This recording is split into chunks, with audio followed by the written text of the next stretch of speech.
Fairfax County Public Library is excited to announce that we will be hosting a newly rebranded LibraryCon. This is an all-ages event that celebrates geekery and fandoms, comic books, science fiction, fantasy, TV, movies, and more. On October 12th from 10 to 2, we'll take over the beautiful Jim Scott Community Center with games, food trucks, local vendors, and a superhero training camp.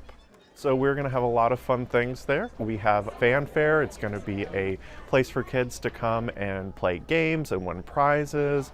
We have local vendors that have comics, games, trading cards. Folks are going to be coming in costume and cosplay, and it's just a celebration of all things fandom and geekery. So this event really is important to school-age kids and teens because that age group really loves to read graphic novels and comic books. It gets them reading more, it gets them more interested in what the library has to offer. We definitely want to get them to come out and celebrate the things that they're interested in.